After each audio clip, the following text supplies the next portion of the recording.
everybody, and welcome back to the 60 Minutes. We have covered a variety of topics tonight, and now we look back at Hurricane Katrina. And it has been 8 years since the hurricane hit the Big Easy, and the city is still recovering from it. Tonight we will be joined by current FEMA Administrator William Craig Fugate.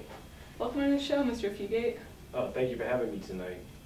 Now going back to Katrina, coming from somebody who is not involved, but is now in charge of the agency that was most to blame for the lack of response, tell us, what went wrong? Wow, you really jumped right into the questions. I'm not really sure where to begin. You can start with, perhaps, telling us what you would have done differently. This was mainly a crime of state negligence. No one seemed to know what was going on. Mayor Ray Nagin did not call for an evacuation until days before. Help did not come from a federal level until days after the hurricane first landed. No one in Washington seemed to believe the levees busted. Can you expand on the levees a little bit more? This seemed to be a major area of negligence for the state. Yeah. City engineers knew the levees would not hold should a natural disaster hit New Orleans. And especially since it is located below sea level, the levees should have been accounted for and regulated better. They were not kept up to code, and that's why it led for them to break. New Orleans would have been in much better condition had the levees have been kept up to code. Now all these measures should have been taken before the storm even hit. Evacuation was a problem area for the city, and as I mentioned previously, Mayor Ray Nagin did not call for mandatory evacuation until the day before. And with almost 25% of the population living below the poverty line and depending on public transportation, many did not have the means to get out in time from the hurricane. We have one of our field reporters currently with two brothers who are unable to evacuate. We now cut to Mitch, who will be talking to them about their experience with the hurricane. Alright, I'm here with Brennan and Brian, two survivors of Hurricane Katrina. Now guys, it's been more than 8 years since the hurricane hit, and both of you are currently back in the city. Both of you moved back after 2 years of living with your relatives in Ohio. Now that you have time to digest it, why do you think it happened? It was discrimination. I was displaced for 2 years, but due to the fact that I was a major businessman in New Orleans, I was able to move back sooner. I own my own construction company, so I helped others move back before reintegrating myself. It was no secret that the city was discriminating against those who lived below the poverty line. Yeah, there are so many people that could not get out of the city. It was just too late to leave, even though we had cars.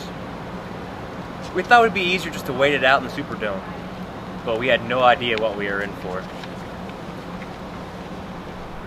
Yeah, Nagin knew that there was not enough transportation to get the people out of the city, and yet he did nothing about it but give them pamphlets on how to evacuate should the time arise. They were stuck with no way out of the city. It just shows that state negligence. It continued after the hurricane, too. There was no aid that came, even today. Even the poor people had no way to get back to the city to get their things. They never really contributed to the economy, so the government figured that it wouldn't really matter if they were displaced. The polity wanted them out anyways, so they just stayed where they were. Between trying to keep the poor out of the city in the aftermath to making the economy better and failing to maintain public safety beforehand, the government really failed. It's the job of the government to keep the people safe, and they did not do that.